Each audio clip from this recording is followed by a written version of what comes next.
Bem-vindo mais uma vez ao canal que a gente representa.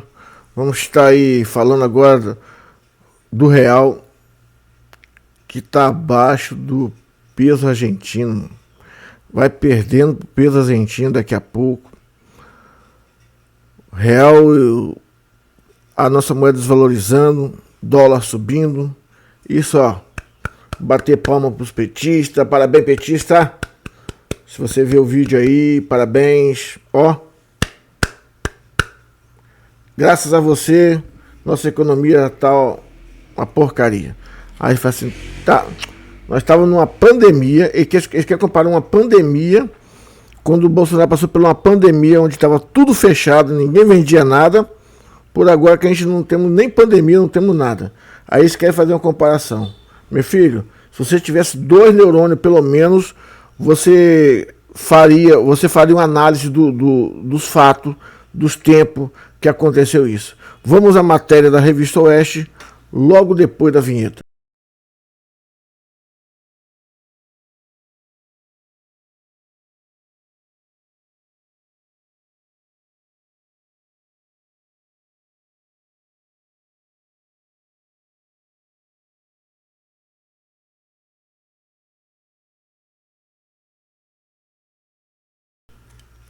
Vamos à matéria da Revista Oeste.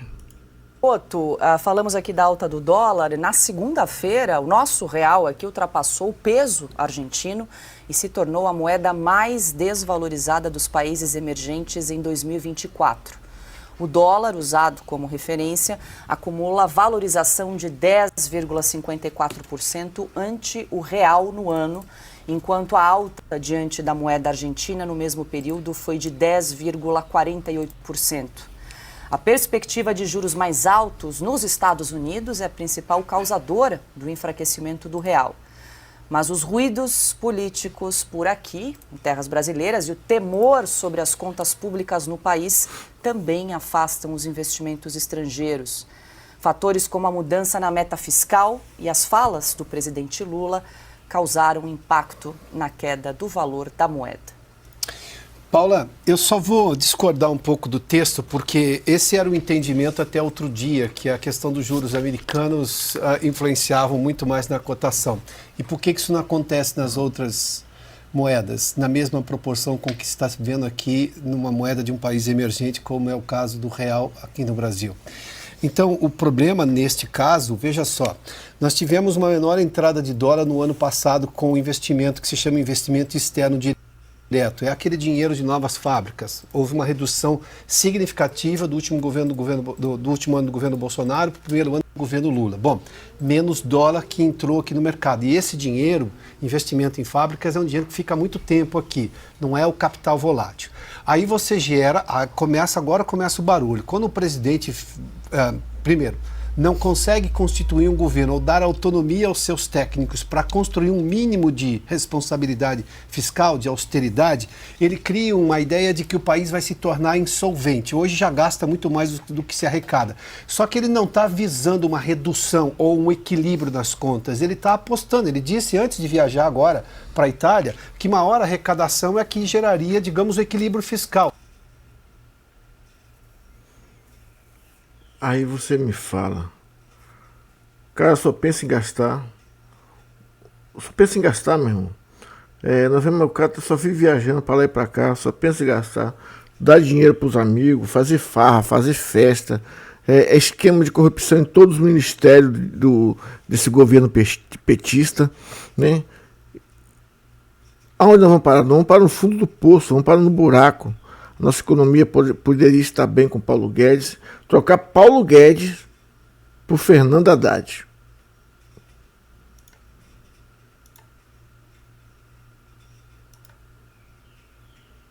Bom, no sentido contrário do que, em tese, a equipe econômica dele diz.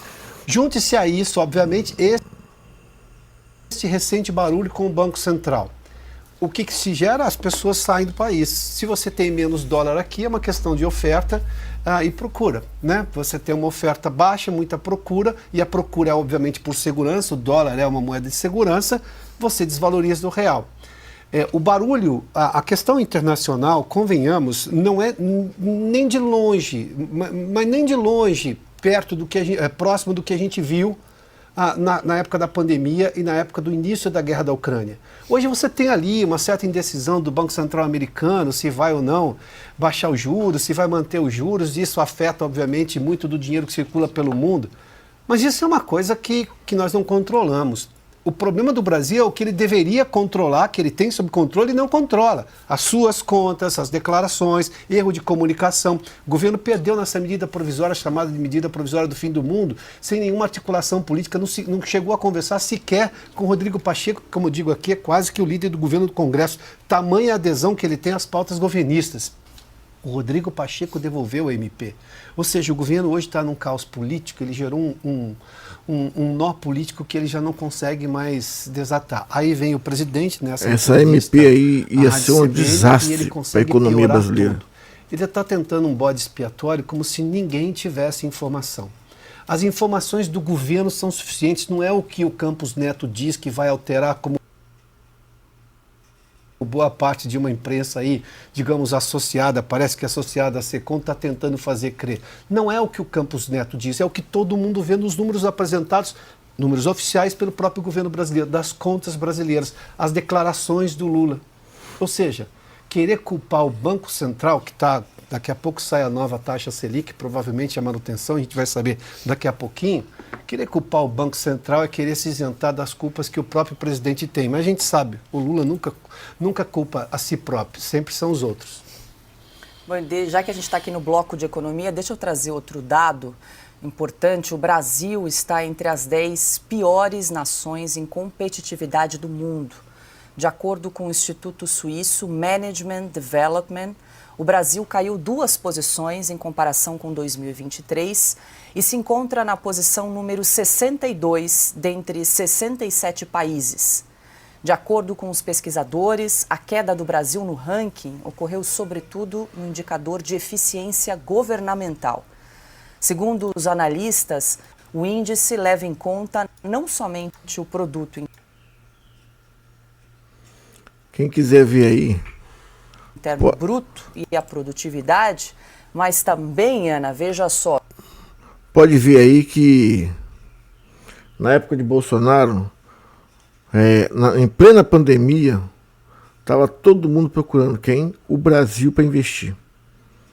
O Brasil estava sendo indicado lá fora, né, como o melhor lugar de investimento.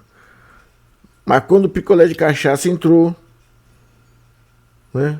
E agora me fala uma coisa, as pessoas, alguns achavam que esse cara ia fazer alguma coisa. O cara roubou, teve esquema de corrupção tremendas aí. E você achou que ia ser diferente? O cara não tem nenhum plano de governo. Se o ambiente político é favorável ao crescimento do país, e aí lá estamos nós na posição 62 do ranking.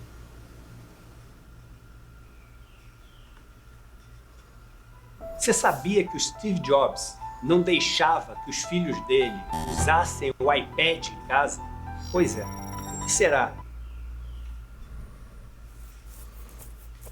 Então, Paula, eles levaram em consideração, vou repetir o que você disse, a eficiência governamental. Ou seja, se olharmos esse contexto no Brasil, a gente pode chamar de ineficiência governamental, né? Um governo que gasta, tem uma sanha arrecadatória impressionante, não corta na própria carne. Nós temos, dentro dessa ineficiência governamental, um STF que traz uma insegurança jurídica muito grande para quem quer investir no Brasil, porque hoje nós já vimos decisões elas serem aplicadas retroativamente, ou seja, peraí, como é que é? Agora eu vou ter que pagar algum imposto que antes eu não tinha que pagar? É claro que isso vai afugentar investidores. Agora, o impressionante da história, né, Na manobra do Lula aí, no Brasil perderam de vender 200 toneladas de soja, porque o Lula queria cobrar taxa de importação dos produtos nacionais. do Campos Neto e do que nós estamos ouvindo, né? Que absurdo o Campos Neto ter uma posição política. É claro que ele tem posição política. Os presidentes, por mais que o Banco Central hoje seja uma instituição completamente independente, graças ao presidente Jair Bolsonaro, você vai indicar uma pessoa que tem uma afinidade ideológica com você, e nesse ponto, a afinidade ideológica é uma afinidade ao capitalismo, ao livre mercado, à independência econômica que qualquer brasileiro sonha.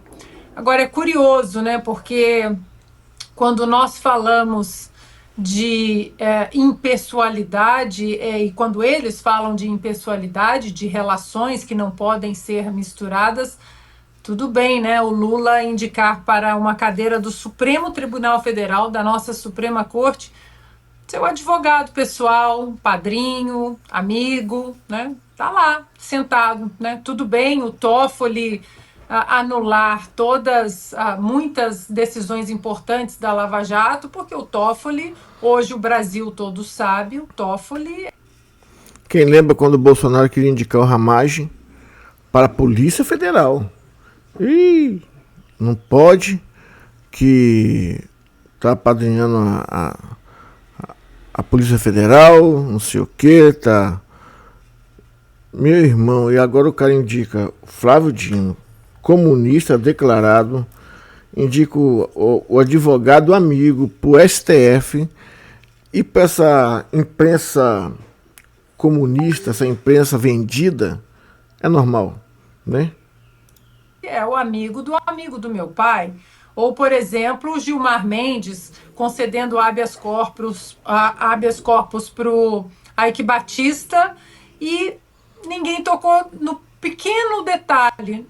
Coisa que, né, que a gente não precisa falar, né, não precisa mostrar, que a esposa do Gilmar Mendes, ela trabalhava exatamente para o empresário. A advogada, a esposa do Gilmar Mendes, trabalhava para o empresário Eike Batista, e o Eike Batista milagrosamente conseguiu habeas corpus, isso no passado. Então, Paula, eu acho que acabou o tempo que o brasileiro não discutia economia por causa de falta das informações corretas. Hoje todos nós sabemos, né, o que é a curva de Laffer, o que acontece se você aumenta os impostos demais. Aí, quando eles são confrontados, esse desgoverno, com a realidade, o que eles têm para tirar da cartola são os mesmos velhos discursos marxistas. Ah, mas ninguém come dólar, não é mesmo? O que tem o dólar? Está batendo quase... O peixe eu como dólar, não exporto.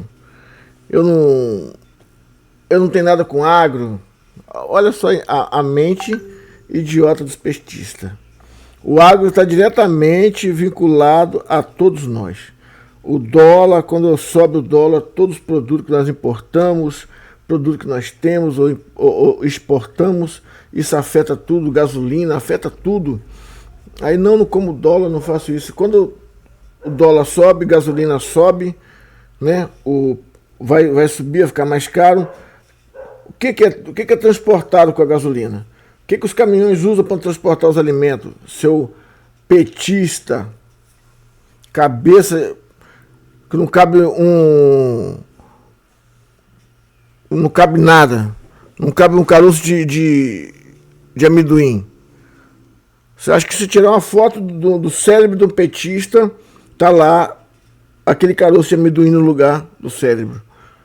O que você acha, né? Vai aqui no canal da Revista Oeste, né? Nós trazemos aqui aqueles canais que nos representam, aquelas pessoas que nos representam. Curta, comenta, compartilha, deixa seu like, se inscreva nesse canal. Fui! Quase R$6, ninguém come dólar.